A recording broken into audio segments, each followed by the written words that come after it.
നിങ്ങളുടെ ജീവിതത്തിലെ ഏറ്റവും വലിയ പരാജയം അത് ഒരു ലക്ഷ്യം നേടാൻ കഴിയാതിരിക്കുക എന്നുള്ളതല്ല. അതായത് ജീവിതം മുഴുവൻ കഷ്ടപ്പെട്ടിട്ട് അവസാനം നിങ്ങൾ കയറിയത് തെറ്റായ മലയുടെ മുകളിലാണെന്ന് തിരിച്ചറിയുന്നതായിരിക്കും. നമ്മളൊന്ന് ചിന്തിച്ച് നോക്കിയാൽ, ഇപ്പോൾ ഒരാൾ ഒരു ബിസിനസ്സിൽ ജയിച്ചു, അപ്പോൾ നമുക്കും ബിസിനസ് തുടങ്ങണം എന്നുള്ള ആഗ്രഹം അല്ലേ, നമ്മളും ബിസിനസ് ചെയ്യണം. ഒരാൾ വിദേശത്ത് പോയിട്ട് വലിയ പൈസ ഉണ്ടാക്കി, അപ്പം നമ്മൾക്കും അതേ വഴി. ഒരാൾ രാവിലെ 4 മണിക്ക് എഴുന്നേൽക്കുന്നു, അപ്പം നമ്മളും 4 മണിക്ക് അലാറം വെക്കുകയാണ്. ഒരാൾ സോഷ്യൽ മീഡിയയിൽ ഫേമസ് ആയി, അപ്പം നമുക്കും പെട്ടെന്ന് വിസിബിലിറ്റി വേണം. പക്ഷേ ഈ ഒരു ചോദ്യം നമ്മൾ ചോദിക്കുന്നില്ല. അയാളുടെ വഴി അയാൾക്ക് ശരിയായത് കൊണ്ട് അത് എനിക്ക് ശരിയാകണമെന്നുണ്ടോ? ഇവിടെയാണ് ഇന്ത്യൻ പുരാതന ചിന്തയിൽ വളരെ ഗഹനമായ ഒരു ആശയം എനിക്ക് കൗതുകകരമായിട്ട് തോന്നുന്നത്. സ്വധർമ്മ.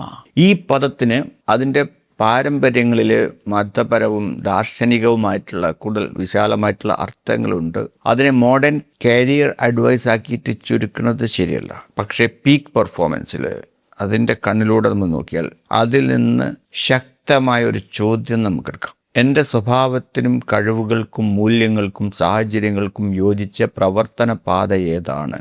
ഇത് മനസ്സിലാക്കാൻ ആദ്യം വലിയൊരു തെറ്റിദ്ധാരണ മാറ്റണം. നിങ്ങളുടെ സ്വന്തം വഴി കണ്ടെത്തുക എന്നുള്ളത് എനിക്കിഷ്ടമുള്ളത് മാത്രം ഞാൻ ചെയ്യും എന്നല്ല. നിങ്ങളുടെ സ്ട്രെങ്ത്സ് മാത്രം നോക്കിയിട്ടല്ല, നിങ്ങളുടെ ലിമിറ്റേഷൻസ് മാത്രം നോക്കിയിട്ടുമല്ല. ഇതൊരു അലൈൻമെൻ്റ് ആണ്. നിങ്ങൾ ആരാണ്? നിങ്ങൾക്ക് എന്താണ് പ്രധാനപ്പെട്ടത്? നിങ്ങൾക്ക് എന്തിൽ കഴിവുണ്ട്? അതുപോലെ ലോകത്തിന് ഇന്ന് എന്താണ് ആവശ്യം? ഇവ തമ്മിൽ എവിടെയാണ് ശക്തമായിട്ടുള്ളൊരു സംഗമം? ഇതെല്ലാം കൂടി യോജിക്കുന്നത് എവിടെയാണ്? അവിടെയാണ് ഒരു ചോദ്യം രസകരമാകുന്നത്. ഒരു ഉദാഹരണം പറയട്ടെ ഞാൻ. അത് 2 ആളുകൾ MBA കഴിഞ്ഞു, 2 പേരും ബുദ്ധിമാന്മാർ. ഒരാൾക്ക് ആളുകളുമായിട്ട് സംസാരിക്കുമ്പോഴാണ് നല്ല എനർജി കിട്ടുന്നത്, നെഗോസിയേഷൻസ് ഒക്കെ ഇഷ്ടമാണ്. അതേപോലെ അൺസർട്ടനിറ്റി അയാൾ നല്ലാതെ എക്സൈറ്റ് ചെയ്യുന്നുണ്ട്, ഫാസ്റ്റ് ഡിസിഷൻസ് എടുക്കാൻ ഇഷ്ടമാണ്. എന്നാൽ മറ്റൊരാൾ MBA കഴിഞ്ഞ മറ്റൊരാൾ ഡീപ്പ് അനാലൈസിസിലാണ് അതിശക്തി. ഒറ്റയ്ക്ക് മണിക്കൂറുകളോളം ഒരു കോംപ്ലക്സ് പ്രോബ്ലം പഠിക്കാനായിരിക്കും. റിസ്ക് എടുക്കുന്നതിന് മുമ്പ് ഡേറ്റ വേണം അല്ലേ, അതിൻ്റെ ഡീറ്റെയിൽ കാണാനുള്ള അസാധാരണമായ കഴിവ് ഒരാൾക്കുണ്ട്. ഇനി 2 പേരും MBA കഴിഞ്ഞാണെന്ന് വിചാരിച്ച് ഈ 2 പേർ ഒരേ കാരിയർ ഫോർമുല കൊടുത്താൽ അപ്പോൾ ഒരാൾ വളർന്നേക്കാം, മറ്റൊരാൾ സ്വന്തം കഴിവില്ലായ്മയാണ് എന്ന് കരുതി വർഷങ്ങളോളം സ്ട്രഗിൾ ചെയ്തേക്കാം. പ്രശ്നം കഴിവില്ലാത്തതല്ല, പേഴ്സൺ എൻവയോൺമെൻറ്റ് ഫിറ്റ് തെറ്റിയതായിരിക്കും. മോഡേൺ സൈക്കോളജിയിൽ ഇതുമായി ബന്ധപ്പെടുത്തി മനസ്സിലാക്കാവുന്ന ഒരു ആശയമാണിത്, പേഴ്സൺ എൻവയോൺമെൻറ്റ് ഫിറ്റ്. ലളിതമായി പറഞ്ഞാൽ ഒരു വ്യക്തിയുടെ കഴിവുകൾ, ആവശ്യങ്ങൾ, മൂല്യങ്ങൾ, സ്വഭാവ സവിശേഷതകൾ എന്നിവയും അയാൾ പ്രവർത്തിക്കുന്ന എൻവയോൺമെൻറ്റിൻ്റെ സാഹചര്യത്തിൻ്റെ ആവശ്യങ്ങളും തമ്മിലുള്ള പൊരുത്തം. മറ്റൊരു യൂസ്ഫുൾ കൺസെപ്റ്റാണ് സ്ട്രെങ്ത്സ്. ഇവിടെ സ്ട്രെങ്ത് എന്നത് നിങ്ങൾക്ക് ചെയ്യാൻ കഴിയുന്ന എന്തുമല്ല. ചില കാര്യങ്ങൾ നമുക്ക് നന്നായി ചെയ്യാൻ കഴിയും, എന്നാലും അത് തുടർച്ചയായി ചെയ്യുമ്പോൾ ചിലപ്പോൾ നമ്മൾ ക്ഷീണിക്കും. മറ്റ് ചില കാര്യങ്ങളിൽ നമ്മൾക്ക് ചെയ്യാൻ ബുദ്ധിമുട്ടായിരിക്കും, പക്ഷെ കഴിവ് വളരും. അത് ചെയ്യുമ്പോൾ നമ്മൾ ബ്രെയിൻ കൂടുതൽ വർക്ക് ചെയ്യുന്നുണ്ട്, കൂടുതൽ എൻഗേജ്മെൻ്റ് ഉണ്ടാവും. ഇത് തിരിച്ചറിയണം, ഇത് പ്രധാനമാണ്. ഇവിടെയുള്ള ഒരു ട്രാപ്പ് എന്താണെന്ന് വെച്ചാൽ, നമ്മൾ പറയണത് ഇതാണ് എൻ്റെ നേച്ചർ എന്ന് പറഞ്ഞിട്ട് വളർച്ച ഒഴിവാക്കരുത്. ഞാനൊരു ഇൻട്രോവേർട്ടാണ്, അതുകൊണ്ട് എനിക്ക് പ്രസൻറ്റേഷൻ ചെയ്യാൻ കഴിയില്ല, എനിക്ക് നമ്പേഴ്സ് ഇഷ്ടമല്ലാത്തതുകൊണ്ട് ഞാൻ ഫൈനാൻസ് പഠിക്കില്ല, ഞാനൊരു ക്രിയേറ്റീവ് പേഴ്സണാണ്, അതുകൊണ്ട് എനിക്ക് അച്ചടക്ക ഡിസിപ്ലിൻ എനിക്ക് പറ്റില്ല. ഇതല്ല സ്വധർമ്മം എന്ന് പറഞ്ഞാൽ, ഇതല്ല. ചിലപ്പോൾ ഇത് നമ്മുടെ കംഫർട്ട് സോണില്ലേ, ബുദ്ധിമുട്ടാൻ തയ്യാറില്ലാത്ത അവസ്ഥയ്ക്ക് നമ്മളൊരു ഫിലോസഫി കൊടുക്കുന്നതായിരിക്കും. ഇത് നിങ്ങളുടെ നാച്ചുറൽ ടെൻഡൻസീസ് നമ്മൾ മനസ്സിലാക്കണം. അതോടൊപ്പം നിങ്ങളുടെ ലക്ഷ്യത്തിന് ആവശ്യമായ കഴിവുകൾ വികസിപ്പിക്കുകയും വേണം. ഇവിടെയാണ് മറ്റൊരു മോഡേൺ കൺസെപ്റ്റ് പ്രസക്തമാകുന്നത്, സെൽഫ് ഡിറ്റർമിനേഷൻ തിയറി. മനുഷ്യ മോട്ടിവേഷനെ കുറിച്ചുള്ള പ്രധാനപ്പെട്ട ഒരു സൈക്കോളജിക്കൽ ഫ്രെയിംവർക്കാണ്. ഇതിൽ 3 അടിസ്ഥാന സൈക്കോളജിക്കൽ നീഡ്സിന് വളരെ പ്രാധാന്യം നൽകുന്നുണ്ട്. ഒന്ന് ഓട്ടോണമി, അത് ഞാൻ ചെയ്യുന്ന കാര്യത്തിൽ ഒരു മീനിങ് സെൻസ് ഓഫ് ചോയ്സ് ഉണ്ടെന്ന അനുഭവം. ഞാൻ നിർബന്ധിതമായിട്ടല്ല ചെയ്യുന്നത്, ഞാൻ ബുദ്ധിമുട്ടുള്ള കാര്യമാണ് ചെയ്യുന്നത്, എന്നാലും ഞാൻ നിർബന്ധിതമായിട്ടല്ല ചെയ്യുന്നത്.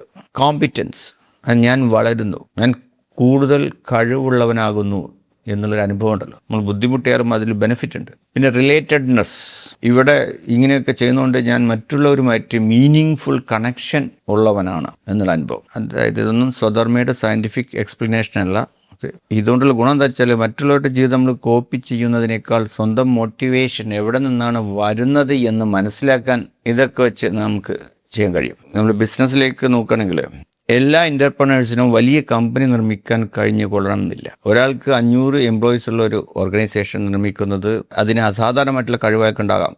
മറ്റൊരാൾക്ക് വെറും 10 ആൾക്കാരെ വെച്ചിട്ട് ഹൈലി പ്രോഫിറ്റബിൾ ആയിട്ടുള്ള സ്പെഷ്യലിസ്റ്റ് കമ്പനി ആയിരിക്കും ഏറ്റവും യോജിച്ചത്. ഒരാൾക്ക് പബ്ലിക് വിസിബിലിറ്റി ശക്തി നൽകും, എന്നാൽ മറ്റൊരാൾക്ക് ബാക്ക്ഗ്രൗണ്ടിൽ നിന്നിട്ട് എക്സ്ട്രാ ഓർഡിനറി സിസ്റ്റംസ് നിർമ്മിക്കാൻ കഴിയും. അതായത് വിജയത്തിന്, സക്സസ്സിന് ഒരൊറ്റ ആർക്കിടെക്ചർ ഇല്ല. അതുകൊണ്ടാണ് ഈ കമ്പാരിസൺ, മറ്റൊരാൾക്ക് തുലനം ചെയ്യുന്നത് അപകടകരമാകുന്നത്. നമ്മൾ മറ്റൊരാളുടെ റിസൾട്ട് കാണുന്നു, പക്ഷേ അയാളുടെ നെർവസ് സിസ്റ്റംസ് കാണുന്നില്ല, അയാളുടെ ടെമ്പർമെൻറ്റ്, പിന്നെ അയാളുടെ സാക്രിഫൈസ് കാണുന്നില്ല, അയാളുടെ ജീവിത, അതായത് ഫാമിലി കോണ്ടെക്സ്റ്റ് കാണുന്നില്ല, അയാളുടെ വാല്യൂസ് കാണുന്നില്ല, വർഷങ്ങളായിട്ടുള്ള അയാളുടെ തയ്യാറെടുപ്പ് കാണുന്നില്ല. നമ്മൾ ആ റിസൾട്ട് മാത്രം കോപ്പി ചെയ്യാൻ ശ്രമിക്കണം. ഇവിടെയാണ് സ്വന്തം ജീവിതത്തിൻ്റെ ഡിസൈൻ നമുക്ക് നഷ്ടപ്പെടുന്നത്. അതായത് പീക്ക് പെർഫോമൻസ് എന്നത് മറ്റൊരാളുടെ മാക്സിമം പെർഫോമൻസ് കോപ്പി ചെയ്യുക എന്നുള്ളതല്ല, നിങ്ങളുടെ ആർക്കിടെക്ചറിൽ നിന്ന് നിങ്ങളുടെ മാക്സിമത്തെ പുറത്തേക്ക് കൊണ്ടുവരിക. എവിടെയാണ് പേഴ്സണൽ മെൻറ്ററിങ്ങിൻ്റെ യഥാർത്ഥ ശക്തി ഞാൻ കാണുന്നത്? എല്ലാവർക്കും ഒരേ മോർണിംഗ് റൂട്ടീൻ, ഒരേ ഗോൾ, ഒരേ ബിസിനസ് സ്ട്രാറ്റജി, ഒരേ മെൻ്റൽ ടെക്നിക്ക് കൊടുക്കുന്നത് മെൻറ്ററിങ് അല്ല. ഓരോ മനുഷ്യൻ്റെയും ടെമ്പർമെൻറ്റ് വ്യത്യസ്ത, വളർന്ന എൻവയോൺമെൻറ്റ് വ്യത്യസ്ത, സ്ട്രെങ്ത്തുകൾ വ്യത്യസ്ത, കണ്ടീഷനിങ് വ്യത്യസ്ത, ആംബിഷൻസ് വ്യത്യസ്ത. അതുകൊണ്ട് ആദ്യം മനുഷ്യനെ പഠിക്കണം, പിന്നെയാണ് അയാൾക്കുള്ള റോഡ് മാപ്പ് നിർമ്മിക്കേണ്ടത്. അതായത് ശരിയായ മെൻറ്റർ എന്ന് പറഞ്ഞാൽ നിങ്ങളുടെ ജീവിതം ജീവിച്ച് തരുന്ന ആളല്ല, നിങ്ങളുടെ ജീവിതത്തിന് യോജിച്ച വഴി കൂടുതൽ വേഗത്തിൽ കണ്ടെത്താൻ സഹായിക്കുന്ന ആളാണ്.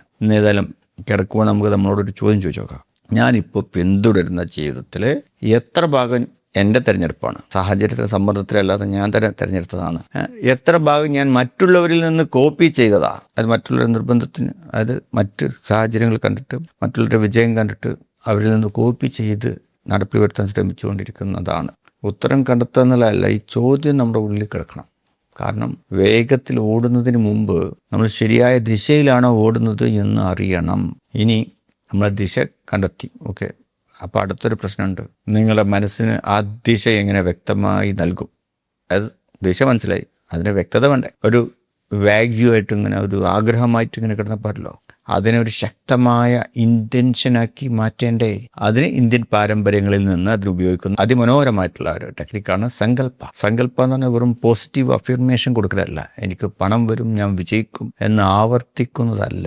ഏതായാലും നമുക്ക് അടുത്ത എപ്പിസോഡിൽ ഈ ആഗ്രഹത്തെ തലച്ചോറിന് പ്രവർത്തിക്കാൻ കഴിയുന്ന ഒരു നിർദ്ദേശമാക്കി മാറ്റുന്ന തന്ത്രയെക്കുറിച്ച് പഠിക്കാം.